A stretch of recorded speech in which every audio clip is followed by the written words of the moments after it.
Hey guys, my name is Scott Kidd. I've been a yacht captain for the last 20 plus years. Been a multifamily real estate investor for the last 5 years. I want to thank everybody for coming here. And I'm just going to go through a short presentation of feedback.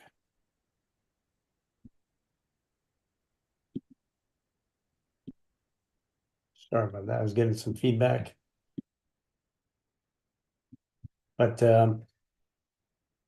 just want to do, let me just having a little technical difficulty real quick. Let me just start this over again.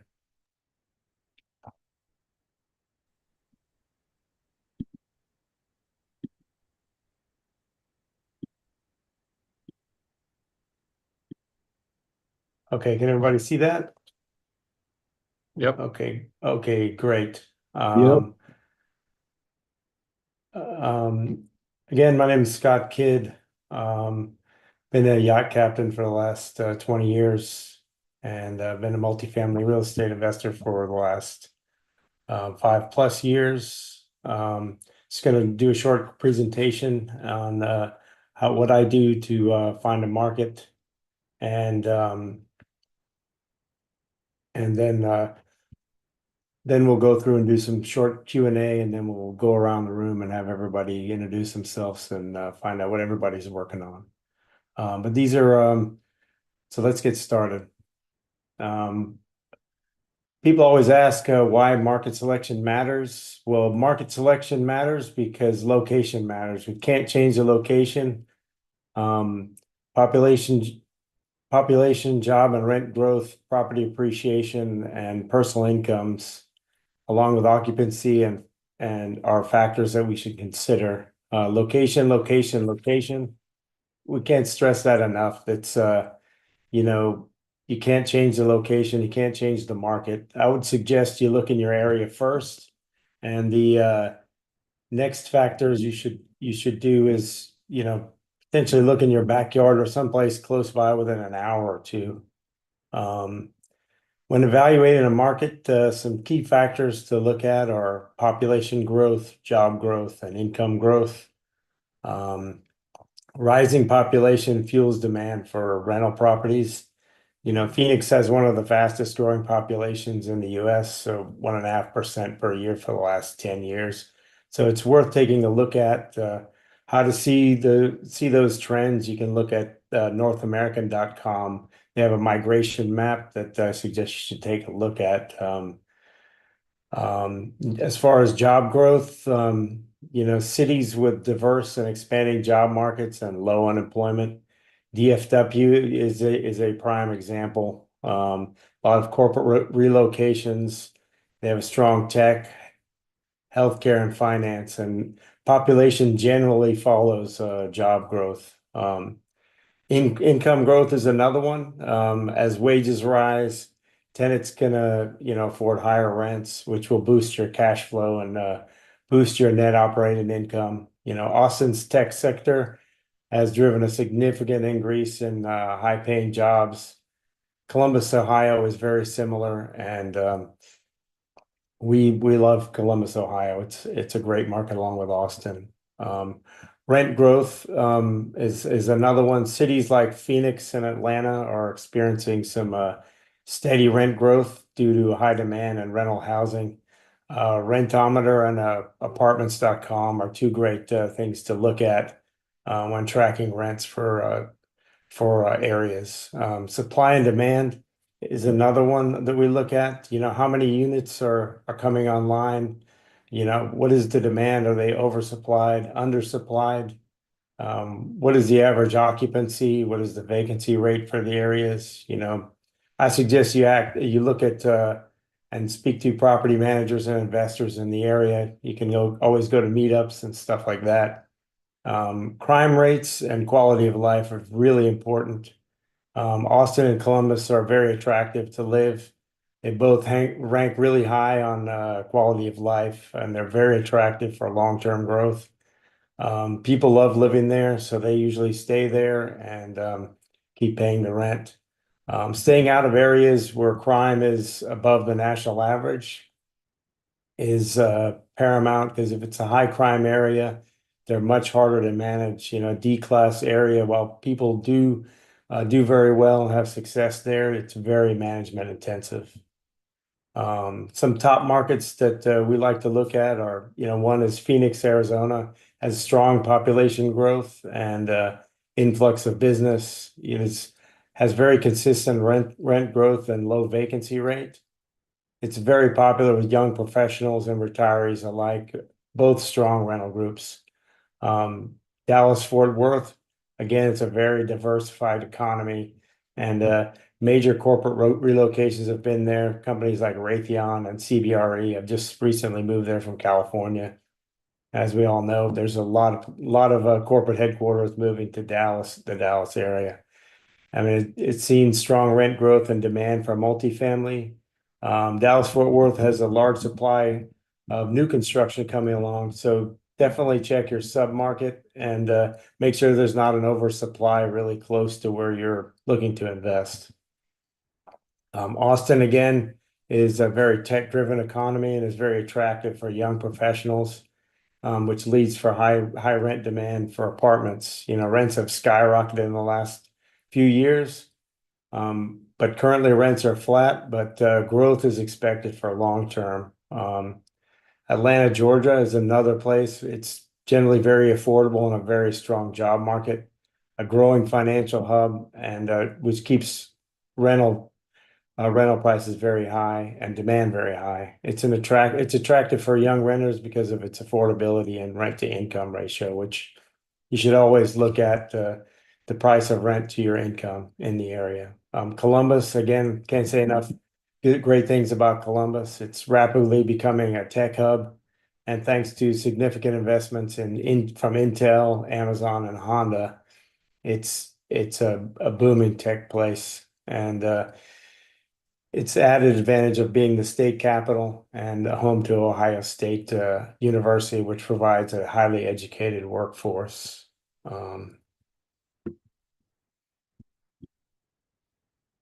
Now, if you want to analyze the market, here's some tools that I use. I would highly recommend you look at the local data, like city websites, city real estate organizations, local RIAs, government data, and to evaluate employment and population housing trends. Citydata.com is good, statsamerica.org, and any chamber of commerce within that metropolitan area you're looking for. And these are all free. I would highly recommend you visit the market, visit the neighborhoods, assess amenities, just the overall livability. I mean, drive through there at night and during the day. You don't want to invest in somewhere where people are hanging around in the middle of the week during the day and just roaming around. It generally wouldn't be a great area to invest with, especially if there's a lot of people hanging out at night. You can always initially look at Google Maps and reach out to property managers, local meetups, and local investors.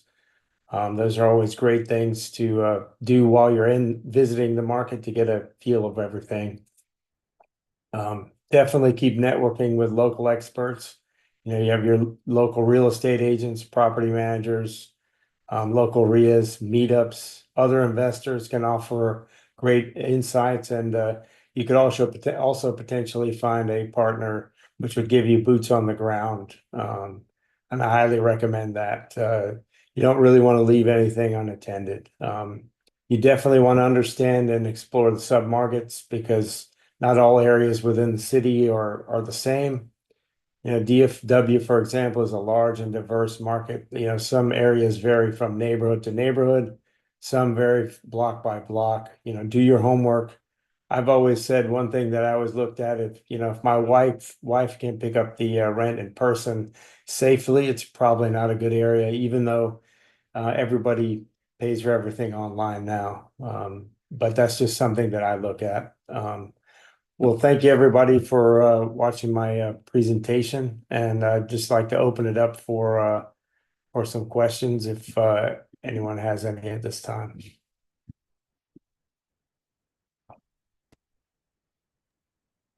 Yeah, Scott, Great job, man. Appreciate it. And curious, you mentioned Columbus. I'm curious what other markets you might be personally excited about right now. Well, I'm personally excited about Houston, but it's a lot of it is because just it's such a growing market, and there's so many great areas of Houston, and you're seeing like with NAFTA coming along online heavily over the next few years, you're going to see it as a hub not only for shipping but over the road. So I believe it's going to continue to grow with trade, and it also has tech, medical, and it's a very diverse economy with a lot of different segments of the economy, and it's still quite affordable. Um, Thanks for that question, Tate. Is there anybody else? I see Hida, you have your hand up. Yeah, I was curious. Most of your multifamily deals, are those syndication models or are they funds?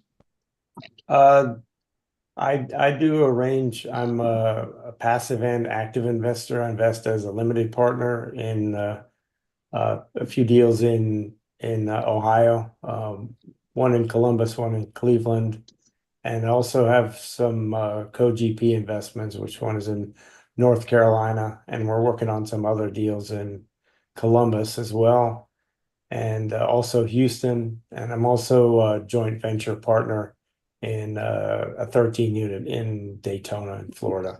But I haven't seen much in Florida that has penciled out uh, as of late due to insurance and taxes and Yeah, pricing and a lot of other factors. But yeah.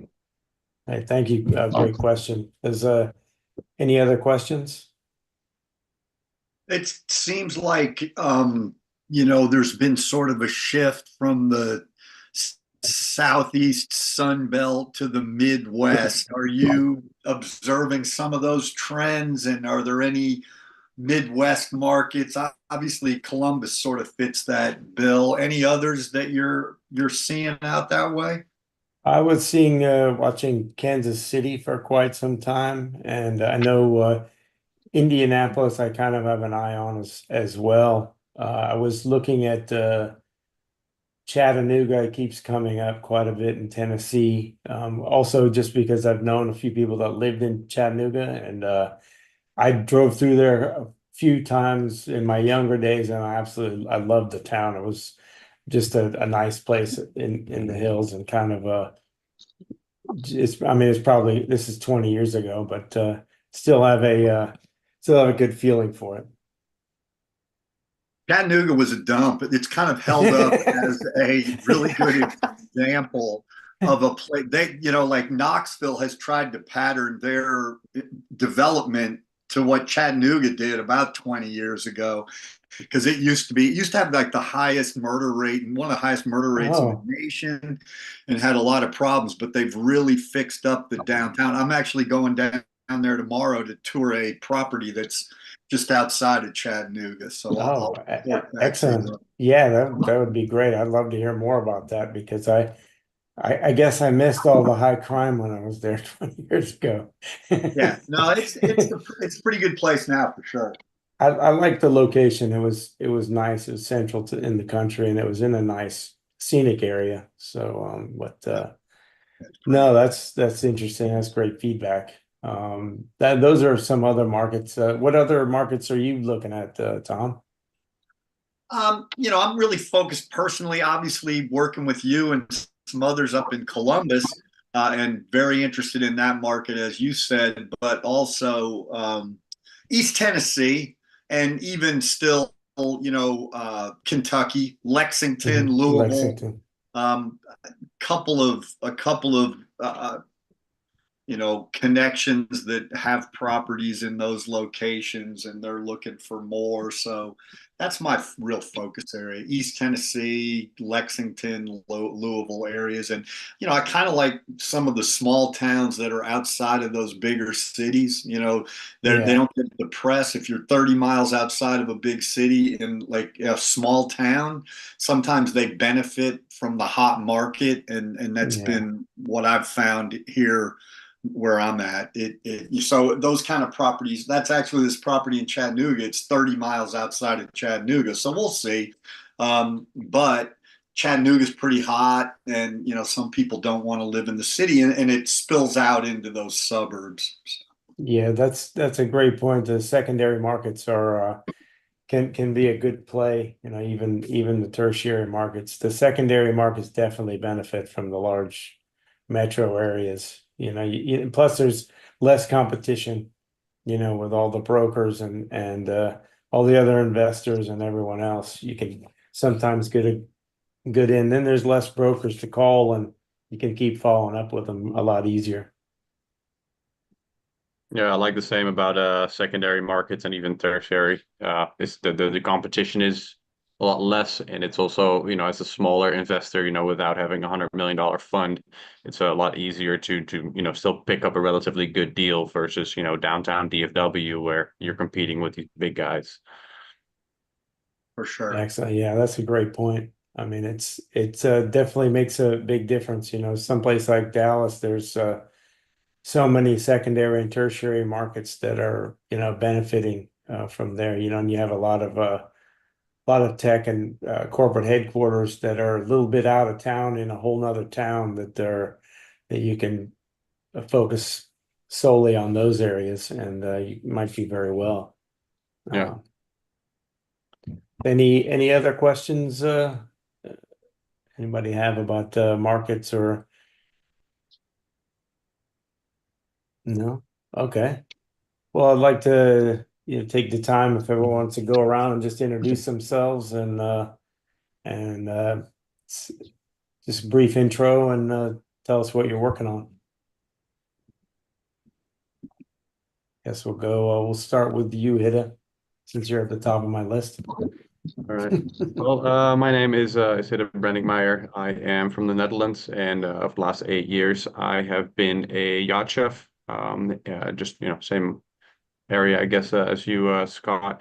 And about 2 years ago, I started moving into educating myself on multifamily. And about a year ago, we started my company, Creative Solutions. We do creative financing for different type of properties, mostly single family, but also condos and townhouses and such.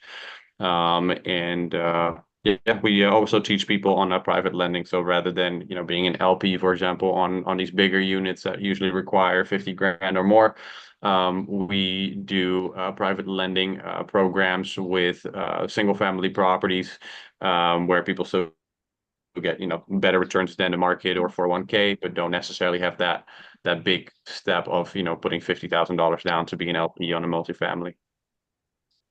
Excellent. Yeah, that's me. Okay. Hidde, what markets are you active in for lending? For lending, I mean, most of our lending, or if not all of our lending opportunities, they are tied to my creative financing business. And so most of that is basically Port St. Lucie and down all southern east coast of Florida for now. Main reason being because we started a year ago, and I want to kind of work in my backyard. That said, I do look at deed auctions in Utah and in southern Oklahoma, as well as multifamily opportunities in southern Oklahoma. The reason for that is that it is very close to DFW, but the property taxes in Oklahoma are a lot less, and therefore a lot of people from the DFW area that are used to having a little bit of a commute, they do live in southern Oklahoma to have a lot cheaper life expenses, living expenses, but still benefit from the metro. Excellent. Yeah. Any exciting projects you're working on currently? Yes, a couple. Well, mostly again single family, but I'm working on 3 active deals here. Yeah, they're all 3 between Fort Lauderdale and Port St. Lucie. They're all owner financing or subject to deals, and great returns on them. Just a matter of just getting it done, and hopefully by the end of the week, I'll have one in Port St. Lucie under contract. It is a single family in a gated community. We're buying it as a owner financing and selling it as a rent to own. Oh, nice. Yeah. Excellent. Yeah, that's So most that exciting working on, but also recently lots of networking with guys like yourself. And last Sunday I had a lunch with investors to get interest into investing in my company, and that went really well. So lots of non-deal related stuff happening that is very exciting. Kind of behind the scenes. excellent. Sounds like you got have a lot of great things going on. Yeah, Um, yeah, I like to think so. yeah, yeah. Well, and also it's great you're from the Netherlands. I spent a bit of time there, and I've one of my best friends in life is from Amsterdam. So Hmm. he took me there shortly after college. We'll have to after college. We'll have to talk about that sometime. So, Okay. Oh, all right. cool. So moving next to Nadia. Are you still on? Nadia. Nadia? Nadia? Okay. Okay, Tom. Okay, your turn. Go ahead. Oh, yeah, I think I said, I guess just kind of, really focused on larger deals in Columbus, more institutional quality, and then also kind of balancing that with some smaller properties. East Tennessee and Kentucky is kind of my focus. So always lots to do. Um, that's kind of the short story there. Oh, okay. Excellent. All right, we'll go ahead, Daniel, if you're on. Okay. Okay. Daniel. Okay, Daniel's not on. How about Carrie? Nope. Going twice? Nope. And how about Tate? Are you still there? No, he disappeared. The man of mystery there. So, all right. Well, is there anything you guys need help with, or anything you guys are looking for that as I might know somebody or might be able to help you guys? Maybe a little bit indirect, but I do, obviously a lot of us have contacts. I know there's it's a 38 unit apartment. It's a Class C, but it's a nice Class C in Houston that is still looking for a bit of funding. I don't know if anyone would be interested in that. Last I spoke to them, I think they were looking for just about a quarter mil still. They did already close on it. It's just CapEx funding as surplus, basically. Um, Pretty straightforward deal. It's a 2.03x exit in 4 years from now. Um, I don't offhand, but you could send it to me and I could see if I knew somebody. I still know quite a few people in Houston, and some people do deal with deals like that, and they might be interested. Yeah, So, no, it's a pretty straightforward deal. It's just that wasn't necessarily in my wheelhouse, but I've been trying to fund or raise funds for it for about 6 months now. okay. Did you get any funds in, or did you have anyone that was interested? Yeah, I had a couple of interested parties, but it is a syndication model, and my contact is he's very good at what he does, but he's not very good at presenting. And so every time there's a Zoom call, it is not at the level of professionalism that a lot of investors would like to see, even though Yeah, he's on 200 units, and they do very well. It's a very good syndication team. It's just every time I do bring investors, it is it's kind of a fumble. You can't be good at it at all. So presenting is not his strong suit, but finding yeah, and doing deals is. And so I've been trying. yeah. Well, it'll work out. I mean, if it's, everybody in their own time, I guess, Yeah, absolutely. he'll find the right people. And if he's already closed, he's just probably looking for some gap funding for some CapEx, right? Yes, it is because I want to make sure that the business plan is executed in the manner it was intended, rather than being delayed. So they're well on track with everything. Their value add models and such, renovations. They're all well on track. It's just that little extra funding that just gives them that warm and fuzzy buffer to just execute quickly and make sure everything is well, preferably over deliver, right? Yeah. Does he have plenty of reserves in the deal already, or? I think that the reserves, I mean, he has plenty for now, but I think the extra quarter mil is that kind of the extra reserves they're looking for. So they've already raised rents. It is a well cash flowing property. And I think they're already like 60% there in their first year, so they're doing really well. It's just, that was part of their plan, and so they would like to have it execute as planned. And then, rather than meeting their goal, they would prefer to exceed their goal, which I think is very, very possible. I've looked at the deal very much myself, and I think it's a great opportunity. It's just it wasn't for me at the time, so instead I said, let me partner with one of you guys and try to raise the capital. So I spoke to a couple of yacht owners, people I'd done business with in the past. And so yeah, that way I tried to raise the funding for it, and it went well on my end. Just the final connection there between, I guess the trust building between the syndicator Yeah. and the investor. So it had a lack of professionalism. Yeah, they probably trust you, but they probably just need a little more time with your friend there, probably to get Yeah. to know him before it gets executed. And when that Yeah. happens, It does. it's It okay. does. Yeah, it might happen later on, once it seems to be that once the deal is going for a little bit longer, and it's hitting all the marks, that might be something you could revisit, and then follow up with them. And maybe if you presented it in a certain way and help them with that part, that might be helpful. But Yeah. no, Thanks. we're glad to help out in any way I can, and please reach out to me if you do need anything. But does anybody have any other questions or need help with anything else? I think Ted, I put my email in the chat to you. Go if I wouldn't mind taking a look at if you got some info about that, I'll take a look. Yeah. For No. sure. So sorry. Email. I'll send you the underwriting for it, and I guess the investor presentation. It's just got all the info that you need really.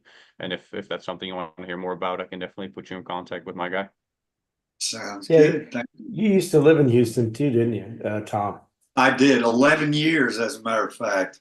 Yeah, I lived there for a while, so I know it well. I'm actually going there for Thanksgiving, so yeah, we'll talk later. Sounds Excellent. good. And you have my email, Hida. Do you have mine? I don't think that I I'll put it in do. there.